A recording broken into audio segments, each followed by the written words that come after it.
Well, hello again. Welcome to Horror in Detail. Today we are going to share Wendigo and cryptids encounter stories. First story. This story was shared by you/aggressive city 4453.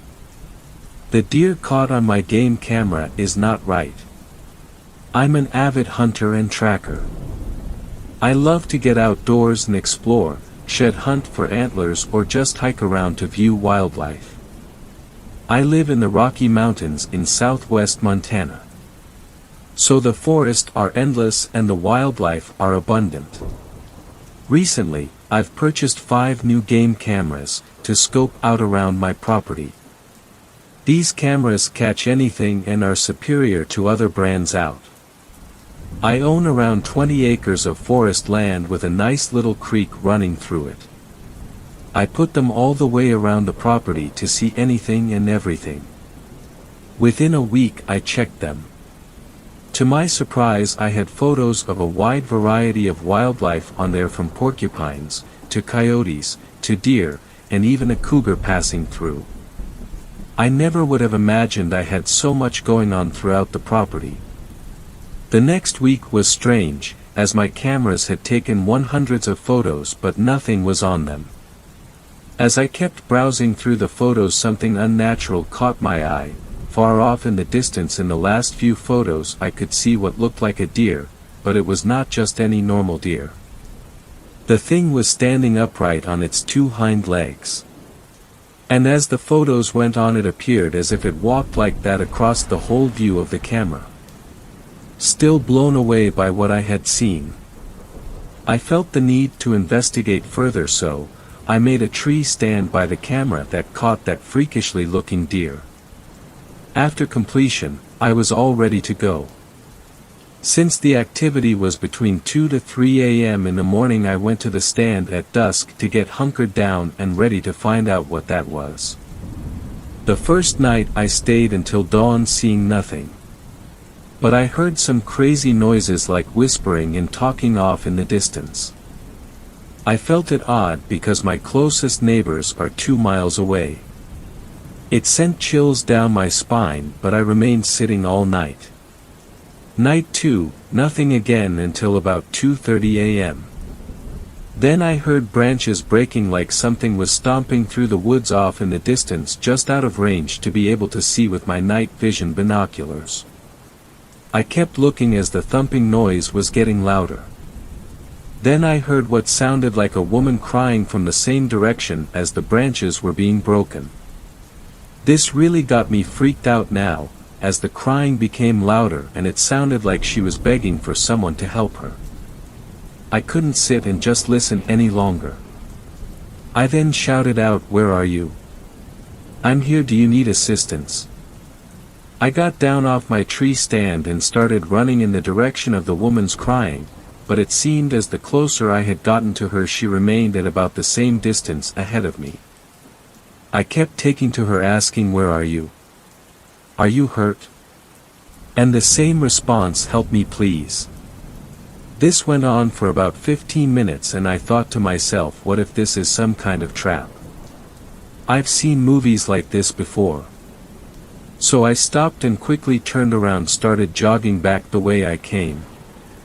This is where things get disturbing, as I was getting farther away from where I heard the crying and pleas for help.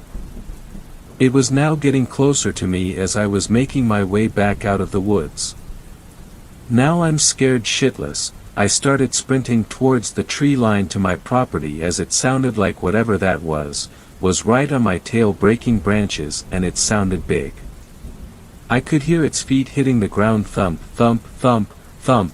I finally hit the tree line and no longer heard the cries or begging for help.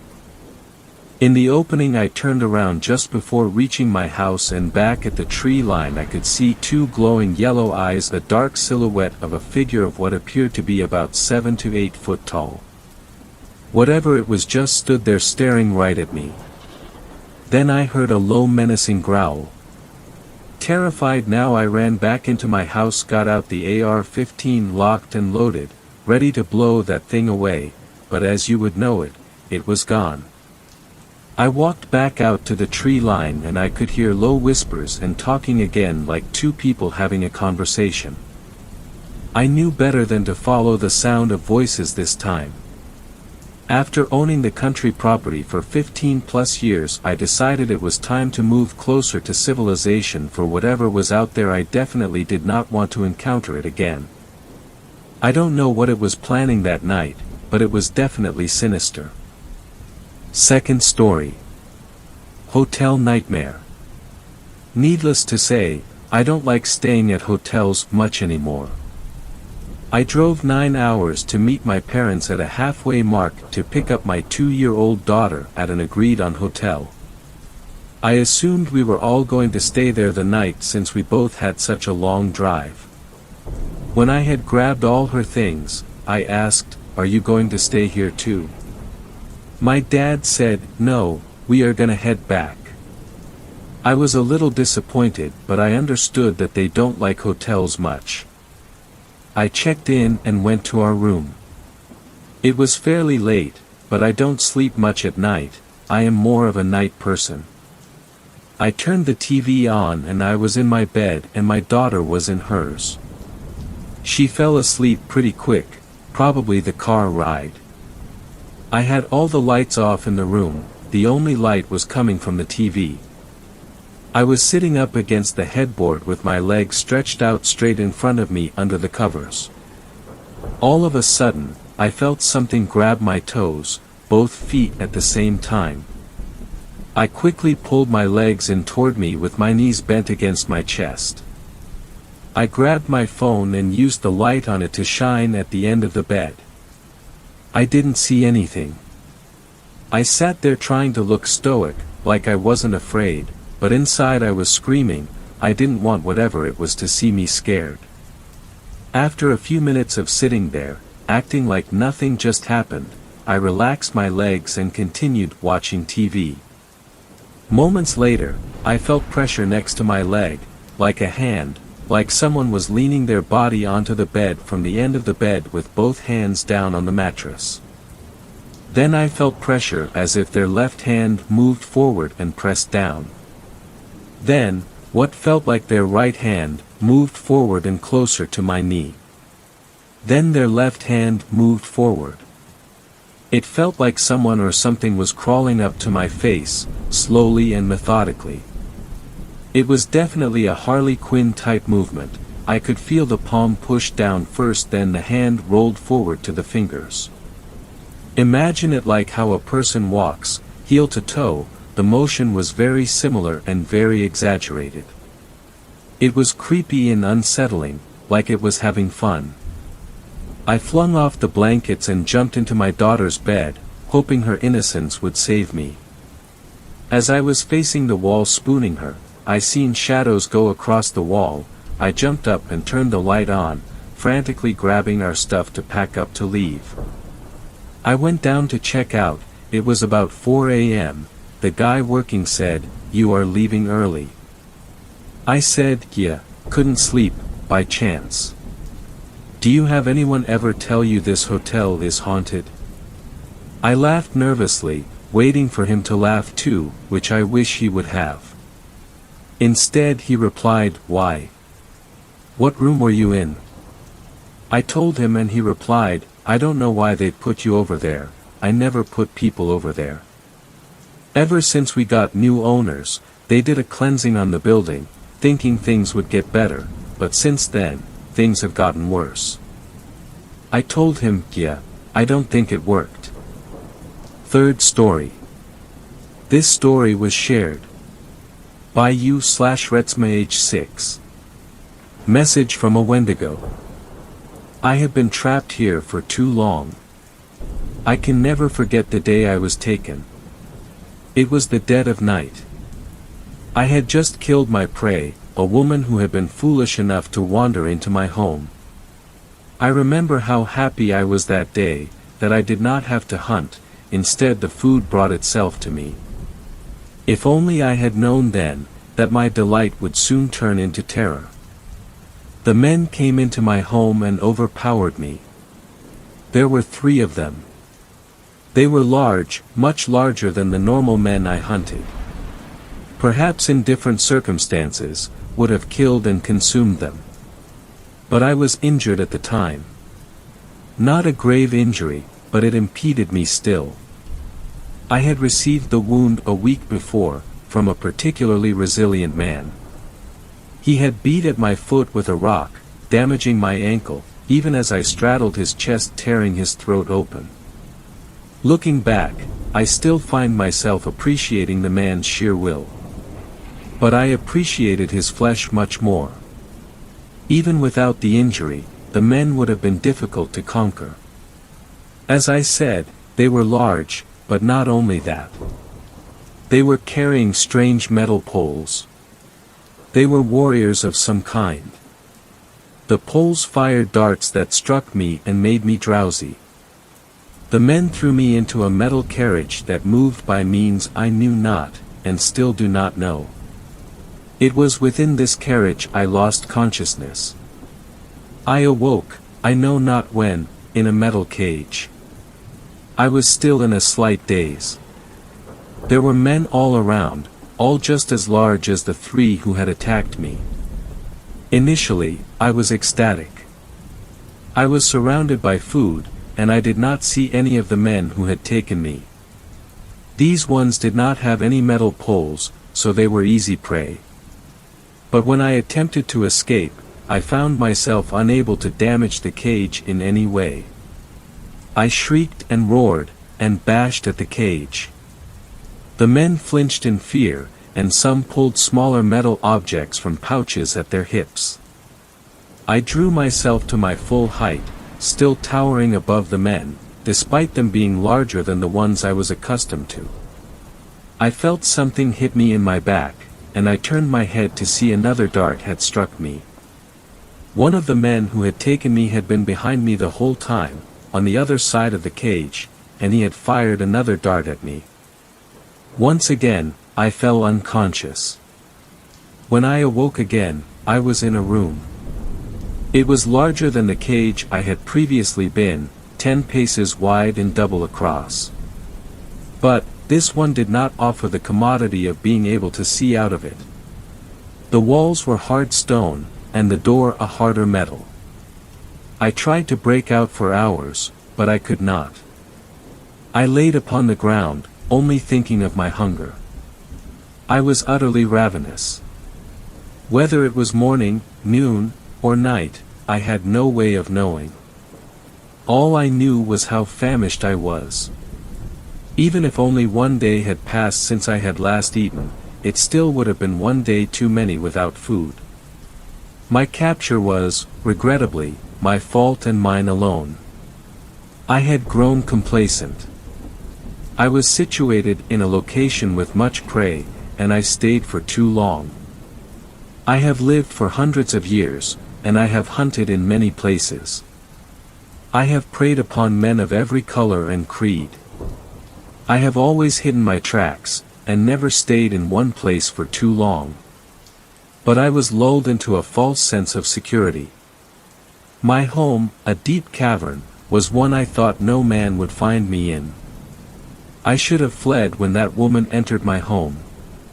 If she could find her way in, of course warriors could. I curse my foolishness, but I must look forward. The past cannot be undone. All of this happened a while ago. I can only estimate the length of time that has passed. I assume it to be a fortnight. 1 fortnight, stuck in this prison. 1 fortnight too many. The men frequently take me from the room. They always do it the same way. A small part of the door is opened, and meat is thrown in. I devour it, for I am starving, always. I am rendered comatose moments afterwards. They have poisoned the food. In the brief seconds before I am unconscious, I can see the door open and men enter. I always awake in the same room, but in a different position from where I fainted. I know the men are taking me somewhere and returning me. I know not where they are taking me, nor what they are doing to me. The only way to avoid this would be not to eat the meat, and that is no option at all. My hunger will not allow it. Sometimes, the men try to speak to me. I can speak their simple language, of course. But I say nothing to them. I have no interest in doing so. Most of the time, the men leave me be. Sometimes, if I roar and bellow and strike at the walls too much, 5 men will enter the room, and hit me with darts. I have attempted to attack them, but their strength is shocking. I have grown weak since I arrived here. The men wrapped my injured foot in something. I am unsure of what it is, or what nefarious purpose it serves. I live in fear. I fear man. Man, whom I have preyed upon since I was created by the Great Spirit. Man, who have feared me, and indeed feared all Wendigos, now have made me feel fear. I fear their metal poles. I fear their size. I do not know why these ones are so big. A different tribe, perhaps. I am ashamed of myself for feeling this way. It is as if I am their pet. I often wonder where they get the meat from. It is man meat, without a doubt. They try to feed me other things, but I can only consume man meat. These men must kill and butcher their own kind to get it. Perhaps they consume other men as well. I shudder at the depravity of it. The thought of killing, or even worse, consuming my own kind, other Wendigos, makes me sick. I don't know what the people will do to me. I have heard a story of a Wendigo that was slaughtered by men. They chopped off his legs, then later cut him to small pieces. I imagine they will do something similar to me. Today, when I awoke, I found paper in my room. So, I write this message. I write it in my native tongue, which only Wendigos know, and is simply nonsensical gibberish to humans. I have no way of knowing where this message will go, but it is my only option. If any of my kind somehow finds this, please save me. I will forever be in your debt. Judy R.K. Bowman. The preceding transcript was written by a man named Ned Terrell. Canadian, 2.05 m tall, 34 years old. Worked as a dentist. Him and his girlfriend went missing 3 months and 4 days ago, and were presumed dead. Mr. Terrell lived a normal life prior to his disappearance. He received a proper education, was never abused, never had mental health issues, or any sort of violent behavior.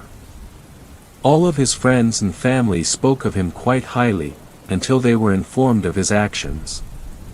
Those who knew Mr. Terrell noted that he had always been quite fascinated with superstitions, legends, and mythological creatures. On multiple occasions, he would go on trips to attempt to find these supernatural beings. He has traveled to Scotland to look for the Loch Ness Monster, America to find several creatures including Bigfoot and Mothman, Malaysia, Indonesia, and Singapore to find a Pontianak, as well as several other countries. His most recent interest was the Wendigo. The Wendigo is a Native American legend, but is quite well known in Canada as well. It is somewhat surprising that Mr. Terrell never went looking for the Wendigo earlier than he did. The stories behind the Wendigo vary quite a fair amount. It is typically said to be a spirit that possesses humans and drives them to cannibalism, but it's also said to be its own individual creature which consumes human beings. Some sources also say that humans who resort to cannibalism to survive turn into Wendigos. Wendigos, despite often being depicted as anthropomorphic deer-like creatures, are actually traditionally described as giant humanoids that smell extremely foul, and can cause a chill, and in some iterations, a blizzard, wherever they go. Mr. Terrell went looking for the Wendigo on April the 6th. He went with his girlfriend, Iris Hall, 31. They went to Ontario, and explored deep into a forest that will remain unnamed. They informed their family and friends that they would be gone for at least a week, maybe a few days more. An extreme blizzard hit the area they were in, and their families were worried. After they still had not returned after 1 week and 5 days, they were reported as missing. After nearly a month of searching, they were not found, and were declared dead. 2 weeks after this, it was noted that several children were reported missing from towns near the forest. 20 children in 4 days. They found the bodies of several of the missing children, partially consumed. The worst was a 6-year-old boy, who I won't name out of respect for him and his family. I saw the body and, while I won't go into detail, I will note that the damage was so severe it was presumed that a bear had attacked him. Wildlife control was called in to reduce the animal population of any predators in the area. Well over 50 men were deployed and, over the course of the next couple of months, tranquilized and relocated dozens of wolves and bears. But the attacks never stopped, or even slowed. While almost all the missing people were children, a very small number of adults also disappeared. 3 to be precise. 2 men, both aged 23, and 1 woman, aged 21. It is worth noting that all the adults who disappeared were extremely small in stature, and could be mistaken for large children, as opposed to adults. Finally, 3 wildlife control rangers happened across a cave with several bodies surrounding it. They entered. Upon entering, they found Mr. Terrell. He was standing over the remains of a young girl, who has since been identified. She was 12, and was out for a hike when she passed by the cave and was taken. She lived about 2 hours away from the cave. Once again, I will not reveal her name. Due to Mr. Terrell recording everything he and his girlfriend did on the trip with an action camera, we know exactly what happened. The camera was found in the same cave as Mr. Terrell, and there are several videos recovered. The severely decomposed body of Iris Hall was also found. The videos are as follows. Videos 1 to 13, all are simply videos of Terrell and Hall exploring the wilderness. They come across as very likable, good-natured, and simply looking for fun. They kiss a lot, laugh a lot, and really love one another. In videos 8, 9, and 12, they speak about marriage and children. Video 14, after about a week of exploring, Terrell and Hall are ready to head back to civilization. Unfortunately, one of the worst blizzards in history occurred on that day. It would last for several weeks. Weather reports cite the temperature as dropping to 33 degrees Celsius. They took shelter in a cave. They are still extremely upbeat, and perfectly composed. They had camping equipment, and still had enough supplies for another few days. They make a few jokes, set up a small camp slightly far away from the mouth of the cave, then turn the camera off. Video 15, a video of Terrell and Hall exploring the cave. It is quite large. Terrell mentions the Wendigo, and says it might be in there with them. He says that the cannibalism aspect of the Wendigo is what disturbs him the most, and that the very thought of it makes him somewhat nauseous. Hall questions how a human could sink to such depths. The video cuts off abruptly for no reason. Presumably a malfunction. Video 16, another video of the duo exploring the cave. Iris suddenly slips and screams. Terrell rushes towards her. He carries her back to the camp. He pulls the camera off his head. It ends up face down in the dirt. The video lasts for several hours before turning off, presumably due to the camera running out of battery. Video 17, Terrell facing the camera. He is noticeably upset. He remarks that Hall's leg is severely injured, the blizzard still going on, and their food is gone. He says he doesn't recall eating any, and Iris doesn't either. He stares blankly at something off-screen for several seconds, then turns the camera off. Video 18, a goodbye video from Terrell and a barely conscious Hall.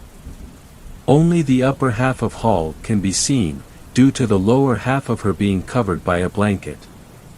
It is impossible to know the extent of the injury she suffered from. Given how much blood is on the blanket, it can only be assumed it is very severe. The two genuinely think they are going to die. Video 19, another video with Terrell facing the camera. He is scarily thin now. Skin like paper, sunken cheeks, blank expression. He says the blizzard has been going on for a long time, and shows no signs of stopping. He remarks that he is starving to death. He talks about the Wendigo, and mutters something under his breath. The word cannibalism is barely audible. Once again, he looks at something off camera. He turns the video off. Video 19 is the final video. But we can easily deduce what happens. Left with no choice, Mr. Terrell cannibalizes Iris Hall. He has a psychotic breakdown. He cannot live with being a cannibal, and to save himself, convinces himself that he is not a cannibal, he is a Wendigo, and eating humans is simply something he must do. The blizzard ends approximately 6 hours after this. Terrell begins his murder spree. I would now like to cross-reference the story Mr. Terrell wrote with facts that actually occurred. The note was written in French, Mr. Terrell's first language. Firstly, he calls the people he killed, men and women, despite them all being children. He also said that the men who took him were much larger than the ones he normally hunted. Of course, this is due to the former being adults. He may have done this to lessen his guilt. He hunted exclusively children due to how easy they are to capture. Upon finding Mr. Terrell, the rangers panicked and tranquilized Mr. Terrell. Despite being injected with enough tranquilizer to kill an average male, he survived. They threw him into a truck meant for animals, and immediately drove to the nearest police station. He was placed in a holding cell. When he awoke, he attacked the bars of the cell. One wildlife control ranger was still present to give a statement to the police. He still had his tranq rifle with him, and shot Mr. Terrell yet again, due to the panic he was in. He was not charged for anything, as it was a rather understandable reaction. After the holding cell, Mr. Terrell was later transferred directly to our mental facility, and is currently locked in a room just down the hall. The process of getting him in here was a little scuffed, but we made it happen. We had to. He is without a doubt the most dangerous patient I've ever seen, but also the most fascinating. We feed him exclusively pork, as he spits out anything else we give him. I find it rather interesting that Mr. Terrell called the tranq rifles metal poles, and the truck a metal carriage. Without a doubt he knows what guns and trucks are. He seems to feign ignorance about many things. For instance, not knowing how much time has passed. There is a clock in his room. This shows how far his delusion goes. He has convinced himself that he knows nothing about human technology. Why would he? He's a Wendigo. He also said that he had a foot injury from being hit with a rock. While he did have a hairline fracture, it was nothing major. We gave him a cast. He doesn't seem very fond of it. We do frequently remove Mr. Terrell from his room, but only so we can clean him. He won't do it himself, even though his room has a bathroom. Not to mention, we have to treat his infections and injuries. Living in a cave and eating people for a couple of months is not good for you. As for the sheet of paper he wrote on, I had it placed in his room today. Why? Sometimes, people write down exactly what's wrong with them. Terrell will stay locked up for the rest of his life, and probably die still thinking he's a Wendigo. Nothing anyone has said or done can convince him otherwise. Myself, other doctors, and his friends and family. At least, the few friends and family still willing to see him. Terrell doesn't respond to anything we say. He's pretending not to understand us. We have come to the end of the story of Ned Terrell. Well, maybe not quite. He's already turned into an urban legend, and someday someone will probably make one of those serial killer documentaries about him, and after that a horror movie that'll say, based on true events. It'll probably be called The Canadian Cannibal, or something equally as tasteless. Another thing, Terrell is not entirely unique. Wendigo psychosis, a condition which causes humans to resort to cannibalism, has been observed before. To my knowledge, however, no case of it has ever been officially studied. I believe Terrell will be the first. Although we should probably rename the ailment to Terrell's disorder, or something along those lines. He is simply an insane man, that is all. Certainly not possessed by an evil spirit of any kind. I mean, come on.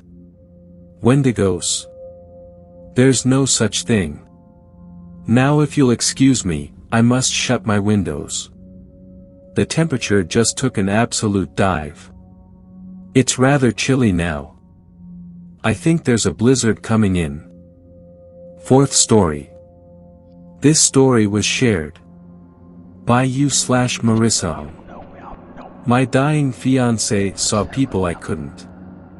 I was with my fiancé for almost 12 years before he was diagnosed with stage 4 cancer.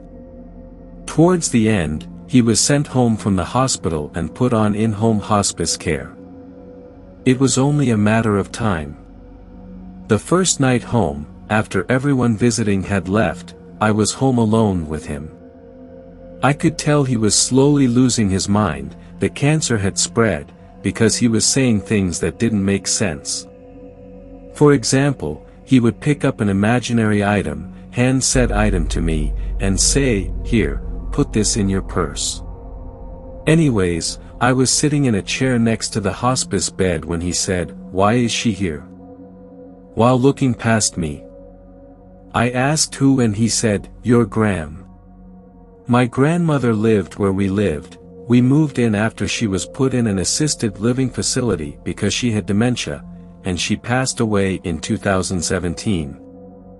I told him to follow her and see what she wanted, but he got so scared saying he doesn't want to go. The next night sitting next to him he asked me, "Who are they?" I asked who and he said, "In the hallway," but nothing was there. A few nights later he saw my grandmother again. This time he wasn't scared, but I didn't press him further considering his mentality was still declining and he would get easily agitated. I remember thinking, of all people, why is he seeing My Graham and not any of his deceased relatives or friends? He passed away the next morning, holding my hand and surrounded by family. As if it all wasn't creepy to begin with, he died on the 4th anniversary of my grandmother's death. It's been 2 years since he passed and I still sense him, especially at night when I'm in bed. I feel him in the corner of the room, just watching me. Sometimes I'll say out loud, "Please don't scare me," and I'll feel his presence walk across the room out the door. I have since moved and I sense him there as well. I don't exactly see him, but I know exactly how he's dressed and how he looks now. He looks healthy again, like his old self. I'm wondering why he hasn't moved on, but my guess is he's waiting to make sure I'm truly okay and happy. Fifth story. This story was shared by you/Retsma age 6. I was sent to hunt a man who turned into a Wendigo. I failed miserably. Alright, I'm not much of a writer, but I've been stuck for hours and I'm bored as hell, so here goes nothing. I'm part of a team that captures, but mostly kills, monsters. And when I say monsters, I mean legitimate monsters. Stuff like chupacabras, manticores, werewolves, and so on and so forth. We're not unique, not by any means. There are hundreds of teams dedicated to the same thing all over the world. And my team isn't necessarily the best one out there, but we're good, and I trust my teammates with my life, all 4 of them. We've been on dozens of missions, and I used to think that we were prepared for anything. But now, one of my teammates is dead, and the rest of us are injured and stuck in the back of an armored truck with a 3-meter-tall Wendigo screeching outside. I'm going to be stuck here for the foreseeable future, and my teammates are all unconscious, so I've got nothing but time. I guess I'll start with how I got into this business, and how it works. It'll explain how I got into this mess. I was in the military, not going to say where, and I was good. Extremely good. Incredibly gifted in terms of both physical and mental strength. Good with weapons too. I never thought it would really mean much. Where I come from, the military is conscription-based, which basically means that, if you're a man, you're mandated to drop everything and serve in the military for 2 years. If you don't go to the military, you go to jail instead. Fun. I figured I'd just serve my 2 years, finish, go to university, get a degree in mechanical engineering, and live out the rest of my life. I thought all my military accomplishments would serve for nothing but just an interesting tidbit about me. But clearly, that wasn't the case. Just a few weeks before my 2 years were up, I was pulled into a room, which I never knew existed, and I was immediately met with some of the highest-ranking officers I've seen in my life. Initially, I thought they found out about the empty shell casing I smuggled out from a live firing for a souvenir a couple months ago, and I was bracing myself for a court-martial and a trip to the detention barracks. Hey, I never said I was good at following rules. But that wasn't the case. They told me how impressed they were by my performance, and they were transferring me to a special team based in another country, one whose name I've never heard of, made up of elite soldiers from all over the world. I would go there and continue training for another 4 years, and I would actually be sent out on real military operations. And I wasn't allowed to say no, either. Initially, I was pissed. I had dreams, aspirations. Stuff I actually wanted to do. Not to mention I had just got a girlfriend, and we were still in the honeymoon phase.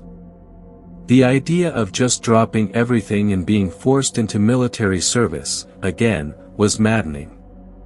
That, and the whole, real military operations thing.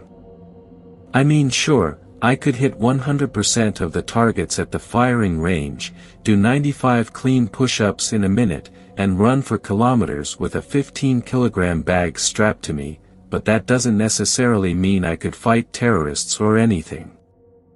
I wanted to argue, make them change their mind, think I wasn't a good fit for it. Maybe even tell them about the shell casing.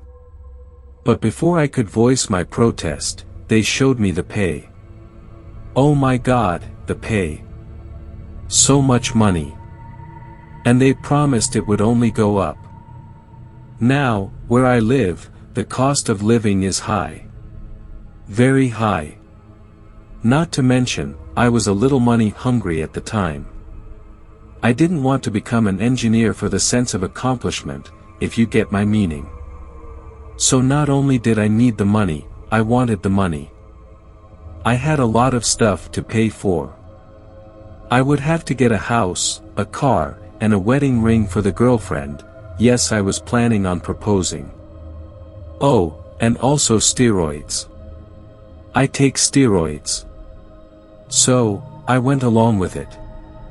I got all my things together, hugged the parents, kissed the girlfriend, had one last drink with the boys, and went off to another country. Went to a base in the middle of nowhere, with a team made up of 20 people. Yup, the whole base for 20 people. I can still hear the Wendigo screaming. It's very distracting, just so you know. Back to the story. And then the training started. It was brutal. Way worse than anything I've ever experienced. At least in the regular military, safety is a concern, albeit not a huge one. Here, safety was unheard of. The trainers, which is all I can call them, since there were no ranks on the base, pushed us as hard as humanly possible. And sometimes, inhumanely. Once, they gave us no food for a week. Another time, they snuck into our bunk, and turned off the safeties on our guns. We had live rounds loaded, by the way. We were supposed to keep our guns loaded and with us at all times. We got screamed at for hours for that one. They said if we were real soldiers we wouldn't have let that happen. Many times I wanted to punch one of them right in the face. It's a literal miracle everyone made it to the end of training with their sanities and bodies intact. Maybe the steroids had something to do with that. I had to hide my use back in my home country, but here they actively encouraged it. They even bought us needles and everything. Reason being was, according to them, if injecting yourself with a gram of testosterone every week makes you run faster, lift heavier, recover quicker, and just basically be a better soldier, then you should do it. At the end of training, we were briefed on our operations too. They told us we were going to see and do things we never would have imagined. They told us monsters were real. Initially, we all laughed, and then were punished for laughing. They made us run 5 kilometers, then continued the briefing. They told us we would be hunting monsters, but only those that were a threat to people. And we wouldn't always kill them, sometimes just capture them. Because some monsters, like minotaurs, produce certain substances that can cure disease. Meanwhile, peaceful creatures, like Sasquatch, would be left alone. All of this said with a straight face. I still thought it was all a big joke. I mean, who wouldn't, right? But then they showed us videos. I still remember them, frame for frame. Monsters eating people, tearing people apart, nightmare stuff. And not to mention the video quality. You can't fake stuff that well. They sent us on our first mission a week after. Put us on a private jet and flew us off to Japan. Said we were looking for something called Gashidakuro. Supposed to be a giant skeleton that eats people. Which I mean, how do you keep the public unaware of something like that? A skeleton as big as a tree, just walking around, straight out of Clash Royale, what? So I clash a little. Big deal. I've got to hand it to the cover-up guys, they don't get the credit they deserve. We found it eventually. 2 of them, actually. Wasn't hard to be honest.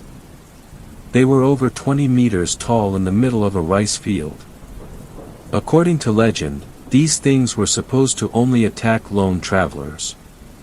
The village they had just massacred said otherwise. They saw us, let out a bellow, and sprinted straight at us. We ran straight towards the nearby tree line, hoping the oak trees would impede the monsters. One guy wasn't so lucky. He was always the slowest during group runs. He got snatched up, and the skeleton just bit his head clean off. At least his death was instant. Thank God for that. Speaking of instant deaths, I can still hear that Wendigo shuffling around outside. Maybe I should speed up my writing a bit. We took down both of the monsters with rockets. Now, according to folklore, from hundreds of years ago, the Gashitakuro are supposed to be invincible. But they didn't have RPGs hundreds of years ago, did they? When all you've got is a spear against a skeleton 15 times your size, it's going to seem invincible.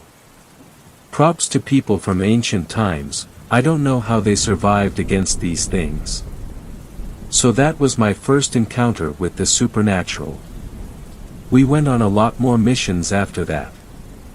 Eventually, as we got better, we started getting split up into smaller teams. I started to actually enjoy it. I was only interested in money in the beginning, but a sense of accomplishment started coming with it. I remember the first time I really felt proud of what I did. We were in some town in Greece, with a really small population, less than 10,000. There was a manticore absolutely demolishing the place. It was tearing its way through a row of houses when we came across it, busting through a wall while a family on the other side was screaming for help. We took it down, and went to check on the family. There was a little girl, who couldn't have been more than 6 years old, who ran up and hugged me. My heart melted a little, I'm not going to lie. I've always been fond of children. Her parents were probably scared of us, a bunch of guys with heavy weaponry and armor, but she wasn't. She just knew we saved her life, and she was thankful. I really thought about the impact of my job on that day.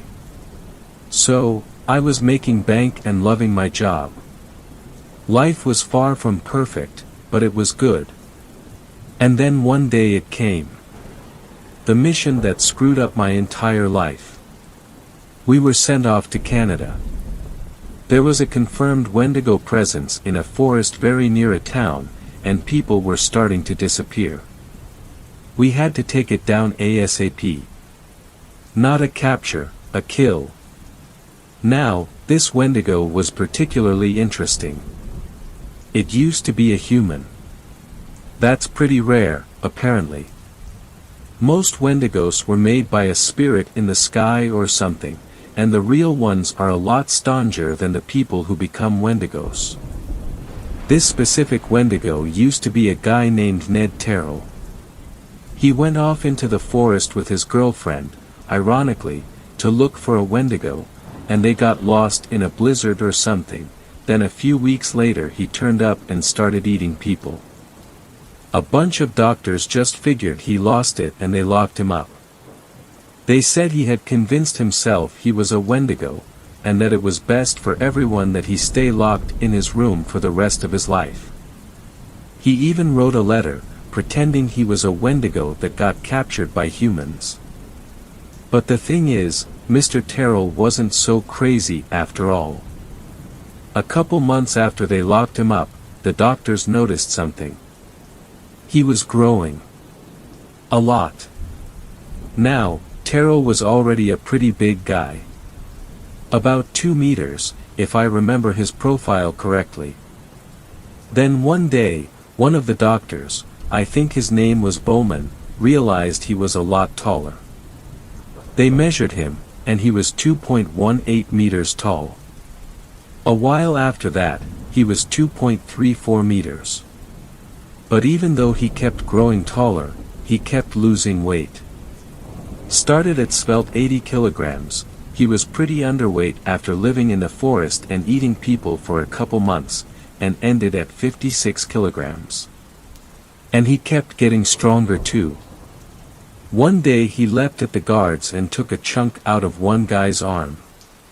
Thank God for tranq darts. They hit him with enough stuff to take down an elephant. That was the day they decided they had to transfer him out, to a more secure facility. They knew they were dealing with something they didn't have the ability to handle.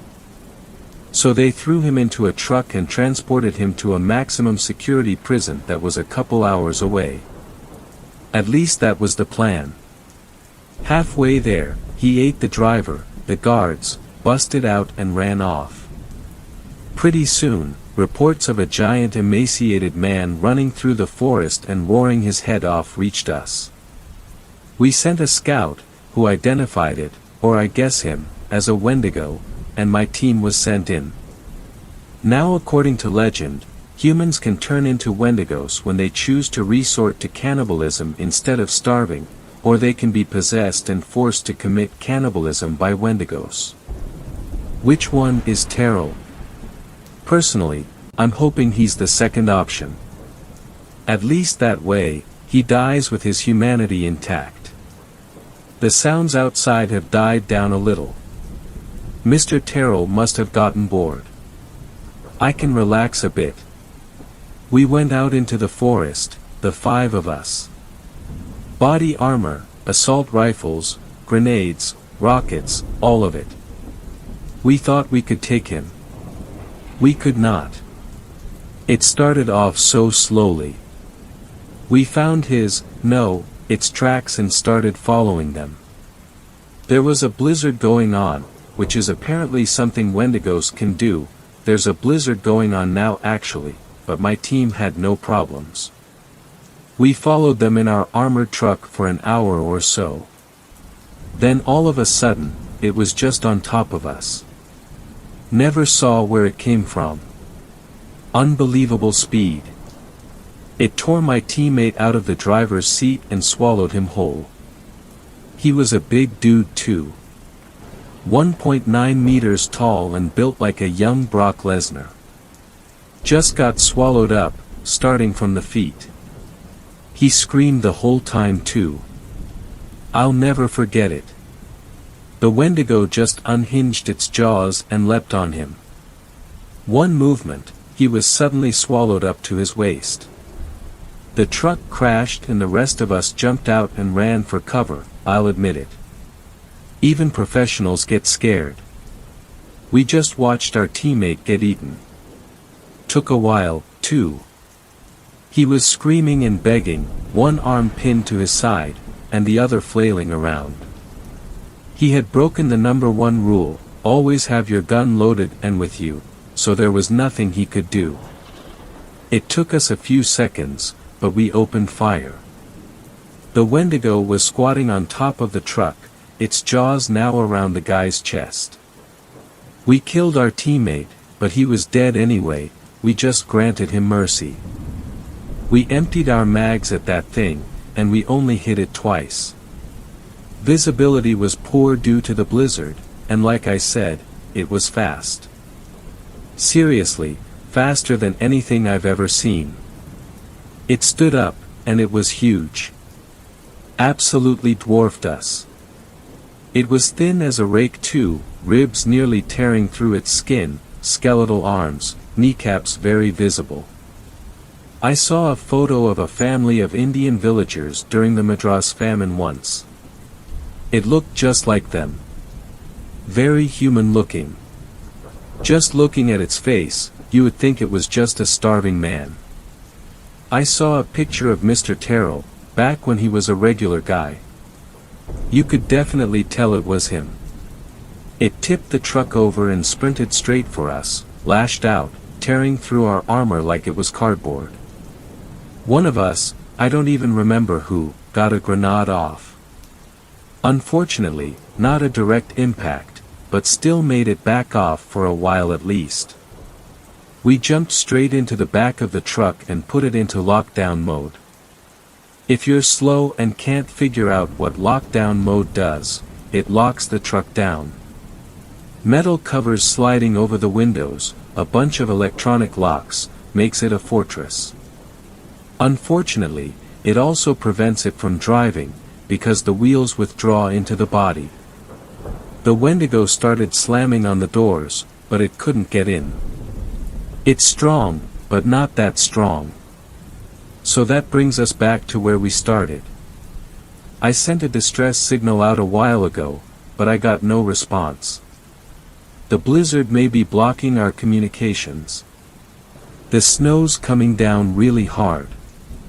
It's freezing, even with the truck's heater. I'm really hungry for some reason too. I can't have been here for more than a couple hours, but I'm absolutely starving. Even the time I didn't get food for a week at base wasn't this bad. I'm ravenous. But there's no food. And I sure as hell am not going out there. I won't make it very far. My teammates are still out for the count. I don't really know what to do now. I can't hear the Wendigo, but as long as the blizzard's here, I know it's out there. There's a video feed of the outside, but I turned it off. I need to conserve energy. The last I saw the Wendigo, it was eating the snow my teammates' blood spilled on. This thing leaves no traces. It would probably lick blood off the walls if it could. It can't get in, but I can't go out. The situation seems pretty hopeless. But hey, if you're reading this, that means I made it out. I'm typing on the Notes app on my phone, so the only way for someone to see this is if I get out of here. I'm going to take a little break and think about what to do now. Goodbye. Hey guys, I found this story on a phone in the back of a wrecked truck I came across while hiking through the woods. I called the cops as soon as I saw it, but I snooped through it to find any valuables, sorry, and I found this. What do you guys think? It's probably just some BS, right? I mean, there aren't any bodies in the truck, or blood even, which, if this is real, should be the case. There was a really heavy blizzard a day ago, but that's just regular Canadian weather, right? Wendigos and monsters, they're made up. Right?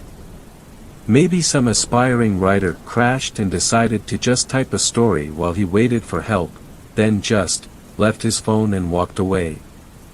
That doesn't make sense. And the truck was crazy, it was more of a tank than a truck.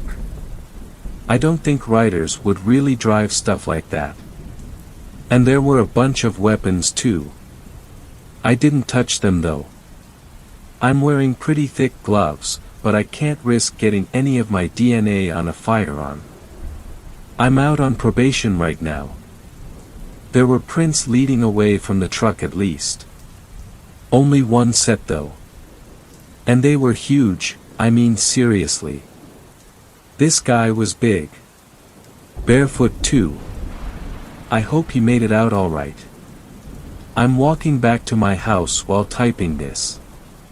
I still don't know what to make of it. The only way it adds up is if the story is real, but it can't be, right? I mean, I would have seen something by now. Whatever. I already told the cops and they're on the way. They'll figure it out and I'll read about it in the paper tomorrow. I'm just going to focus on getting home now. It's starting to snow pretty heavily again, and the wind's picking up. I hope it's not a blizzard. Thanks a lot for watching the video till the end. Subscribe to our channel Horror in Detail. Drop your opinions/suggestions in the comments section, and like the video as it helps with the YouTube algorithm.